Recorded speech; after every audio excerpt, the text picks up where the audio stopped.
Hello my dear friends, welcome back to my channel. ಇವತ್ತಿನ ಬ್ಲಾಗ್ನ ಶುರು ಮಾಡ್ತಾ ಇದ್ದೀನಿ. ಇವತ್ತಿನ ಬ್ಲಾಗಲ್ಲಿ ಬ್ರಾಹ್ಮಿ ಮುಹೂರ್ತದ ಪೂಜೆ ಶುಕ್ರವಾರ ನಾನು ಯಾವ ರೀತಿ ಮಾಡಿದೆ ಅನ್ನೋದು ಇವತ್ತಿನ ಬ್ಲಾಗಲ್ಲಿರುತ್ತೆ. ಇವತ್ತಿನ ಬ್ಲಾಗ್ ನಿಮಗೆ ಸ್ವಲ್ಪನಾದರೂ ಇಷ್ಟ ಆಗಿದರೆ please like, share, comment and subscribe to my channel. ಹೊಸದಾಗಿ ಏನಾದರೂ ಚಾನಲ್ ನೋಡ್ತಾ ಇದ್ದರೆ ಸಬ್ಸ್ಕ್ರೈಬ್ ಮಾಡ್ಕೊಂಡು ನೋಡಿ. ವಿಡಿಯೋ ಇಷ್ಟ ಆಗಿದ್ದರೆ ಪ್ಲೀಸ್ ಮರೀದೆ ಲೈಕ್ ಮಾಡಿ. ಹಿಂದಿನ ವಿಡಿಯೋ ಲೈಕ್ ಮಾಡೋದು ಮರ್ತಿದ್ದೀರಾ. ಸೊ ವಿಡಿಯೋ ಇಷ್ಟ ಆಗಿದ್ದರೆ ಮರೀದೆ ಲೈಕ್ ಮಾಡಿ, ಓಕೆನಾ. ಸೊ ಇವಾಗ ನಾನು ಹೂವು ಎಲ್ಲ ಕಟ್ಕೊಂಡೆ. ಪೂಜೆಗೆ ಕಣಗ್ಲೆ ಹೂವೆಲ್ಲ ಸ್ವಲ್ಪ ಬಿಟ್ಟಿತ್ತು ಟೆರೆಸ್ ಮೇಲೆ, ಅದನ್ನೆಲ್ಲ ಕಿತ್ಕೊಂಡ್ಬಂದು ಗುರುವಾರ ಪೂಜೆ ಎಲ್ಲ ಮುಗಿಸಿ ಹೂವನ್ನೆಲ್ಲ ಕಟ್ಕೊಂಡೆ ಗುರುವಾರ. ಸೊ ಶುಕ್ರವಾರ ಬ್ರಾಹ್ಮಿ ಮುಹೂರ್ತ ಪೂಜೆ ಮಾಡ್ತೀವಿ ಅಂದರೆ ಹಿಂದಿನ ದಿನವೇ ಇದನ್ನೆಲ್ಲ ಮಾಡಿಕೊಂಡ್ರೆ ನಮಗೆ ಬ್ರಾಹ್ಮಿ ಮುಹೂರ್ತದ ಪೂಜೆ ಮಾಡೋದಕ್ಕೆ ಸರಿ ಹೋಗುತ್ತೆ.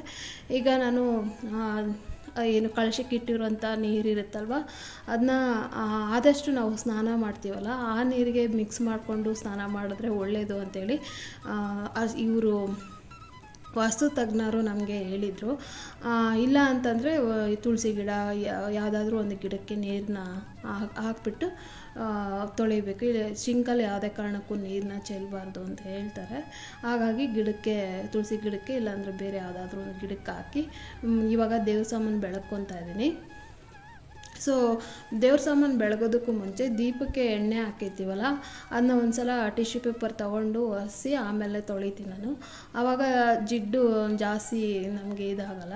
ನಾನಿವಾಗ ಬೆಳ್ಳಿ ಸಾಮಾನೆಲ್ಲ ತೊಳೆಯೋದಕ್ಕೆ ಒಂದು ಸ್ವಲ್ಪ ವಿಮ್ ಜೆಲನ್ನು ಹಾಕ್ಬಿಟ್ಟು ನಾನು ಟೂತ್ ಪೌಡರಲ್ಲಿ ಉಜ್ಕೊತಾ ಇದ್ದೀನಿ.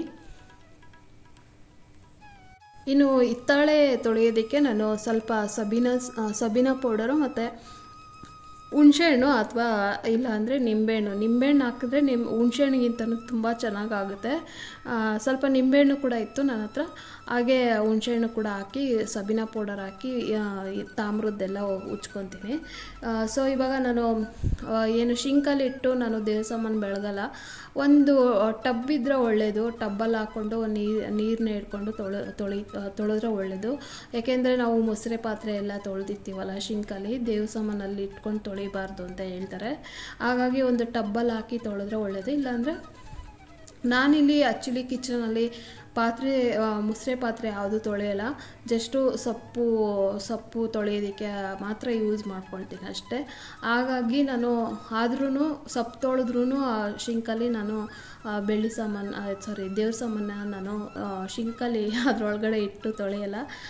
ಇಲ್ಲಿ ಶೆಲ್ಫ್ ಮೇಲೆ ಇಟ್ಕೊಂಡಿರ್ತೀನಿ. ಶೆಲ್ಫ್ ಮೇಲೆ ಉಜ್ಜಿ ಮತ್ತು ಒಂದು ಸೈಡ್ಗೆ ಇಟ್ಕೊಂಡು ಆಮೇಲೆ ತೊಳೆದು ಒಂದು ಬಾಸ್ಕೆಟ್ಗೆ ಹಾಕ್ಕೊಂಡು ಆಮೇಲೆ ಒರೆಸ್ಕೊತೀನಿ. ನಾನು ದೇವ್ರ ಸಾಮಾನೆಲ್ಲ ಬೆಳಗ್ದಾಗ ಆಲ್ರೆಡಿ 3:30 ಆಗಿತ್ತು. ಗುರುವಾರ ಕೂಡ ನಾನು ರಾಯರಿಗೆ ಪೂಜೆ ಮಾಡೋದ್ರಿಂದ ಸ್ವಲ್ಪ ದೀಪ ಎಲ್ಲ ಶಾಂತ ಆಗೋಷ್ಟೊತ್ತಿಗೆ ಸ್ವಲ್ಪ 3:30 ಆಗುತ್ತೆ. ಆವಾಗಿಂದ ನಾನು ಶುರು ಮಾಡ್ಕೊತೀನಿ ದೇವ್ರ ಸಾಮಾನೆಲ್ಲ ಬೆಳ್ಕೊಂಡು. ಅದಾದಮೇಲೆ ದೇವ್ರ ಫೋಟೋಸು ಮತ್ತು ದೇವ್ರ ಮನೆಯೂ ಎಲ್ಲ ಕ್ಲೀನ್ ಮಾಡಿಕೊಂಡು ರೆಡಿ ಮಾಡಿ ಇಟ್ಕೊಂಡ್ರೆ ಬ್ರಾಹ್ಮಿ ಮುಹೂರ್ತದ ಪೂಜೆಗೆ ನಮಗೆ ಈಸಿ ಆಗುತ್ತೆ. ನಾವು ಬೆಳಗ್ಗೆನೇ ಎಲ್ಲ ಒಂದೊಂದ್ಸಲ ನಾನು ಅರ್ಶಿನ ಕುಂಕುಮ ಏನೋ ಹಚ್ಚಿಟ್ಟಿರಲ್ಲ ದೇವ್ರ ಸಾಮಾನುಗಳಿಗೆ, ಬೆಳಗ್ಗೆನೇ ಇಟ್ಕೊತೀನಿ. ಅದು ತುಂಬ ದಿನ ಆದಮೇಲೆ ನಾನು ಇವತ್ತು ಬ್ರಾಹ್ಮಿ ಮುಹೂರ್ತದ ಪೂಜೆ ಮಾಡ್ತಾಯಿದ್ದೀನಿ. ಈಗ ನಾವು ಬನಶಂಕರಿ ಅಮ್ಮನ ದೇವಸ್ಥಾನಕ್ಕೆ ದೀಪ ಹಚ್ತಾ ಇದ್ದೀವಲ್ಲ, ಹಾಗಾಗಿ ನನಗೆ ಬ್ರಾಹ್ಮಿ ಮುಹೂರ್ತದ ಪೂಜೆ ಮಾಡೋದಕ್ಕೆ ಆಗ್ತಾಯಿಲ್ಲ.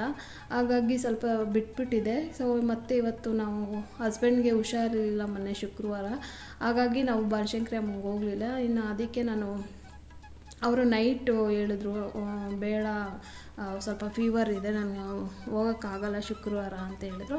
ಅದಕ್ಕೆ ಬ್ರಾಹ್ಮಿ ಮುಹೂರ್ತದ ಪೂಜೆನಾದರೂ ಮಾಡೋಣ, ತುಂಬ ದಿನ ಆಯಿತು ಅಂಥೇಳಿ ಮಾಡೋಣ ಅಂಥೇಳಿ ಮಾಡ್ಕೊತಾ ಇದ್ದೀನಿ.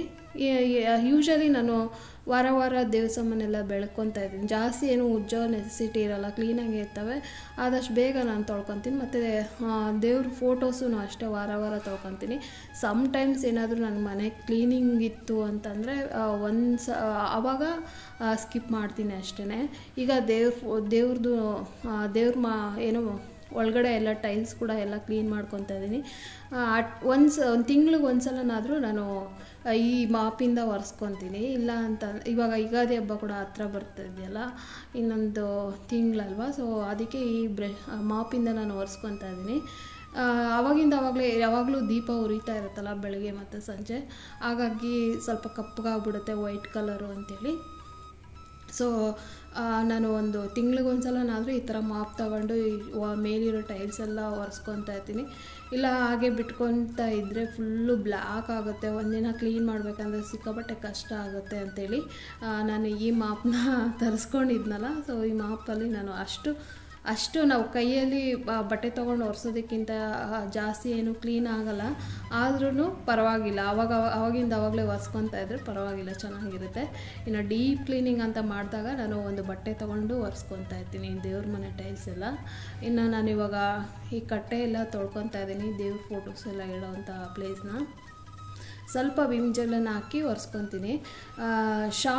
ಶಾಂಪೂಗಿಂತ ಈ ಥರ ಡೀಪ್ ಕ್ಲೀನಿಂಗ್ ಮಾಡುವಾಗ ಈ ಥರ ಜೆಲ್ಲು, ಡಿಶ್ ವಾಷರ್ ಜೆಲ್ಲು ತುಂಬಾ ಚೆನ್ನಾಗಿರುತ್ತೆ. ಇನ್ನು ದೇವ್ರ ಫೋಟೋಸ್ ಎಲ್ಲ ಒರೆಸಿ ಗಂಧ ಅರಿಶಿನ ಕುಂಕುಮ ಇಟ್ಟು, ಸೊ ರಾತ್ರಿನೇ ಎಲ್ಲ ರೆಡಿ ಮಾಡಿಟ್ಟು ಮತ್ತೆ ನಾನು ರಾಯರ ಮಠಕ್ಕೆ ಹೋಗಿ ಬಂದು ಅಡುಗೆ ಮಾಡಿ ಊಟ ಮಾಡಿ ಮಲ್ಕೊಂಡೆ. ಇನ್ನು ನೆಕ್ಸ್ಟ್ ಡೇ ಬೆಳಗ್ಗೆ, ಇದು ಶುಕ್ರವಾರ ಬೆಳಗ್ಗೆ 3:30ಗೆ ಎದ್ದಿದ್ದೀನಿ. ಟೈಮ್ ಎಲ್ಲ ಏನು ತೋರ್ಸೋಕ್ಕೆ ಹೋಗಿಲ್ಲ. ಸೊ ನಿಮಗೂ ಗೊತ್ತಿದೆಯಲ್ಲ ರೆಗ್ಯುಲರ್ ವ್ಯೂವರ್ಸ್ಗೆ, ನಾವು ಬ್ರಾಹ್ಮಿ ಮುಹೂರ್ತದ ಪೂಜೆ ಎಷ್ಟೊತ್ತಿಗೆ ಮಾಡ್ತೀನಿ ಅಂತ ಅಂದ್ಬಿಟ್ಟು. ಆಮೇಲೆ ನಾನು ಯಾವಾಗಲೂ ಟಿ ವಿ ಹಾಕ್ಕೊಂಡು ಕೆಲಸ ಮಾಡ್ತಿದ್ದೆ. ಈಗ ಆಲ್ಮೋಸ್ಟ್ 1 ಮಂತ್ ಆಯಿತು ಮಕ್ಕಳಿಗೆ ಎಕ್ಸಾಮ್ ಹತ್ರ ಬರ್ತಾಯಿದೆ ಅಂಥೇಳಿ ಟಿ ವಿಗೆ ನಾವು ಕರೆನ್ಸಿ ಎಲ್ಲ ಹಾಕ್ಸೋದಕ್ಕೆ ಹೋಗಿಲ್ಲ. ಮೊಬೈಲಲ್ಲೇ ನಾನು ಕೆಲಸ ಮಾಡಬೇಕಾದಾಗಲೇ ಸುಪ್ರಭಾತ ಹಾಕ್ಕೊಂಡು ಕೆಲಸ ಮಾಡ್ತಿರ್ತೀನಿ. ನಾವು FM ಅಲ್ಲಿ ಏನಾದರೂ ಸಾಂಗ್ಸ್ ಎಲ್ಲ ದೇವ್ರದ್ದು ಸುಪ್ರಭಾತ ಬರಬೇಕಂದ್ರೆ 6 ಗಂಟೆ ಆಗಲೇಬೇಕು. ಹಾಗಾಗಿ ನಾನು ಮೊಬೈಲಲ್ಲೇ ಪ್ಲೇ ಮಾಡಿ ಇಟ್ಟು ಕೆಲಸನ ಮಾಡ್ಕೊತಾ ಇದ್ದೀನಿ. ನನಗೆ ಕತ್ಲೆಯಲ್ಲಿ ಓಡಾಡೋದು ಆ ಥರ ಎಲ್ಲ ಏನೂ ಭಯ ಇಲ್ಲ, ಧೈರ್ಯವಾಗಿ ಇರ್ತೀನಿ.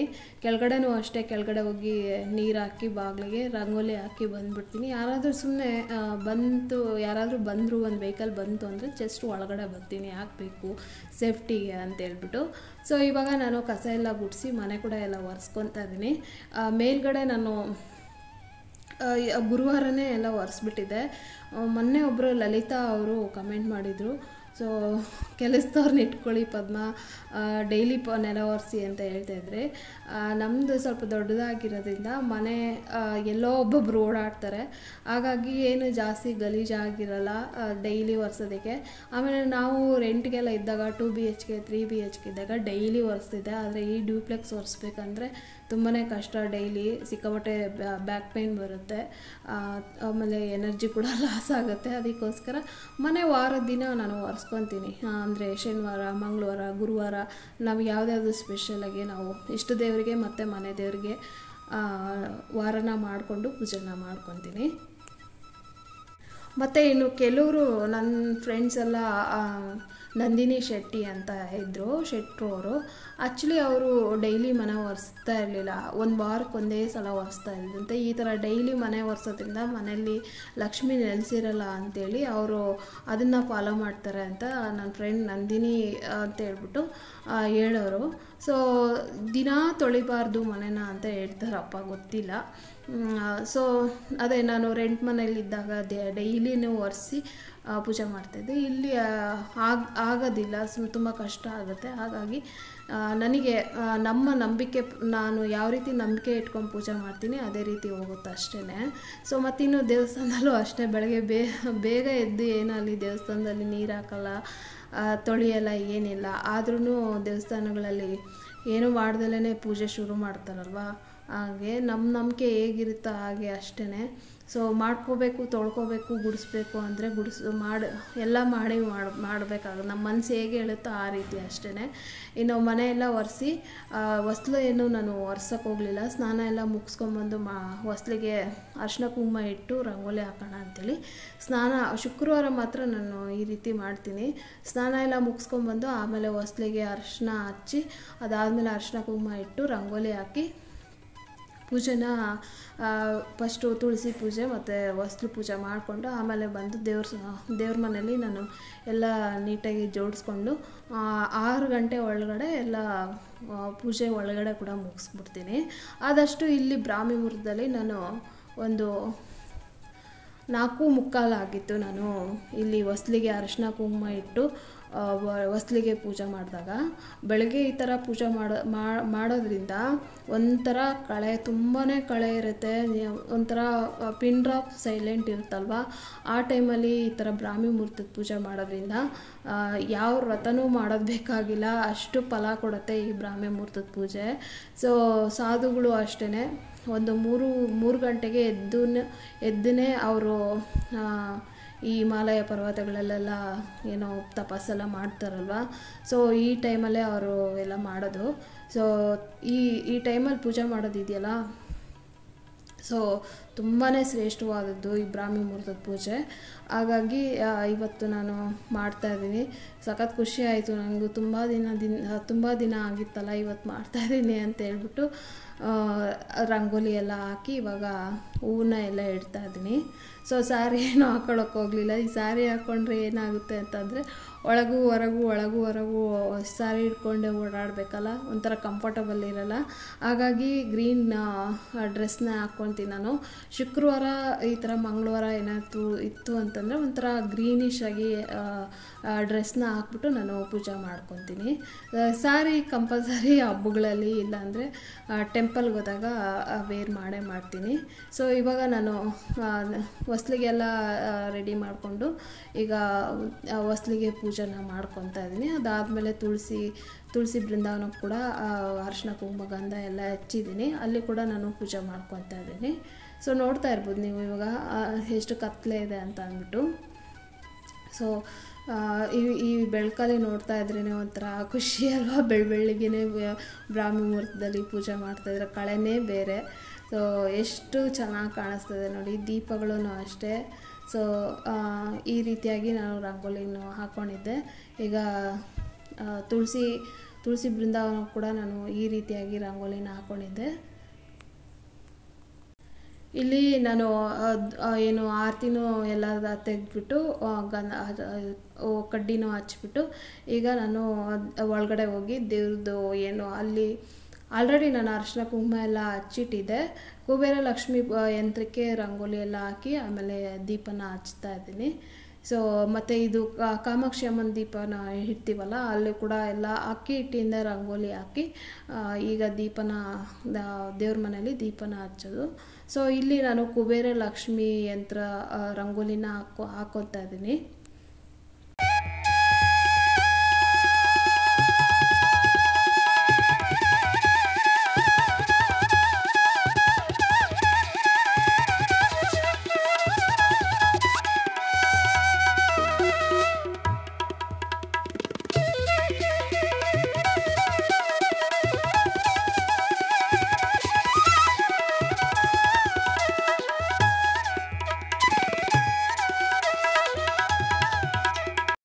ಆಮೇಲೆ ಇಲ್ಲಿ ನಾವು ಕಳಶ ಸ್ಥಾಪನೆ ಮಾಡ್ತೀವಲ್ಲ, ಆ ಪೀಠಕ್ಕೂ ಕೂಡ ರಂಗೋಲಿ ಹಾಕಿ ಇಡ್ತಾ ಇದ್ದೀನಿ.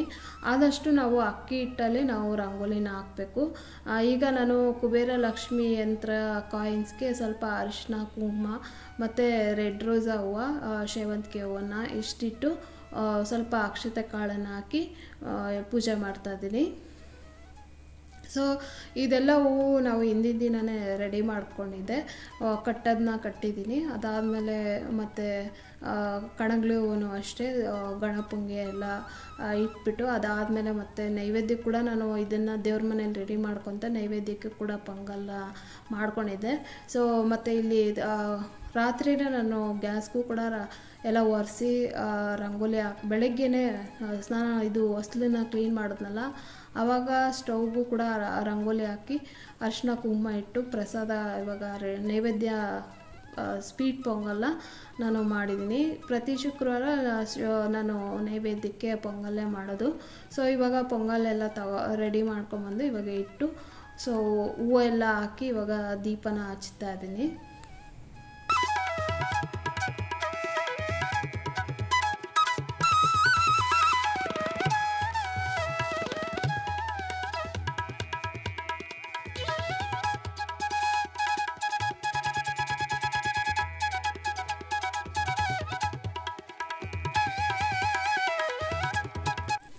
ಇಲ್ಲಿ ಫಸ್ಟು ಕಾಮಾಕ್ಷಿ ಅಮ್ಮನ ದೀಪ ಹಚ್ಚಿ ಅದಾದಮೇಲೆ ಇವಾಗ ದೀಪನ ಹಚ್ತಾ ಇದ್ದೀನಿ. ಕಾಮಾಕ್ಷಿ ಅಮ್ಮನ ದೀಪಕ್ಕೆ ಕೊಬ್ಬರಿ ಎಣ್ಣೆ ಹಾಕ್ತಾ ಇರ್ತೀನಿ, ಇಲ್ಲಾಂದರೆ ಕೊಬ್ಬರಿ ಎಣ್ಣೆ ಇಲ್ಲ ಅಂತಂದರೆ ತುಪ್ಪನೇ ಹಾಕ್ತೀನಿ. ಇವಾಗ ಸದ್ಯಕ್ಕೆ ನನ್ನ ಹತ್ರ ಕೊಬ್ಬರಿ ಎಣ್ಣೆ ಇಲ್ಲ, ಹಾಗಾಗಿ ತುಪ್ಪನ ಹಾಕಿ ಪೂಜೆ ಮಾಡ್ತಾ ಇದ್ದೀನಿ. ನನಗೆ ಕೊಬ್ಬರಿ ಎಣ್ಣೆಯಲ್ಲಿ ದೀಪ ಹಚ್ಚೋದು ತುಂಬಾ ಇಷ್ಟ. ಸೊ ಕೊಬ್ಬರಿ ಎಣ್ಣೆ ಇಲ್ಲದೆ ಇರೋದ್ರಿಂದ ನಾನು ಇದನ್ನು ತುಪ್ಪನ ಹಾಕಿ ಹಚ್ತಾ ಇದ್ದೀನಿ.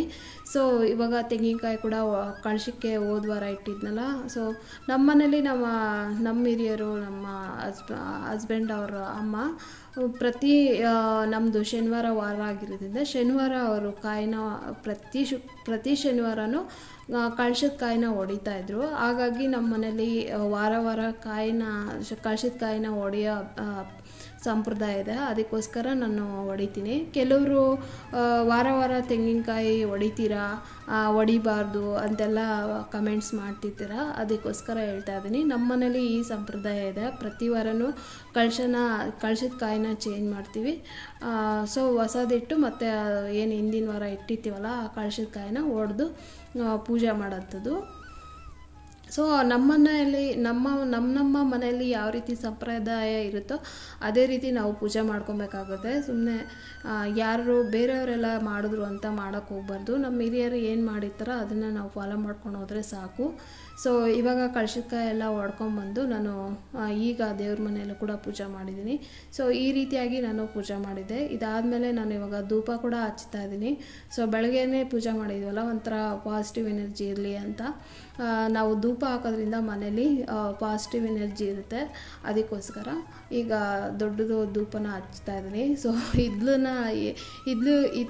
ಇಜ್ಜಲಿತ್ತು, ಅದನ್ನು ಬೆಂಕಿ ಮಾಡ್ಕೊಳೋದು ಎಲ್ಲ ಆಗುತ್ತೆ ಅಂಥೇಳಿ ಸೊ ಎಮರ್ಜೆನ್ಸಿ ಇದ್ದಾಗ ಈ ಥರ ಇಟ್ಕೊಂಡಿರ್ತೀನಿ ಈ ಧೂಪನ. ಸೊ ಇವಾಗ ಈ ಧೂಪನ ಹಚ್ತಾ ಇದ್ದೀನಿ.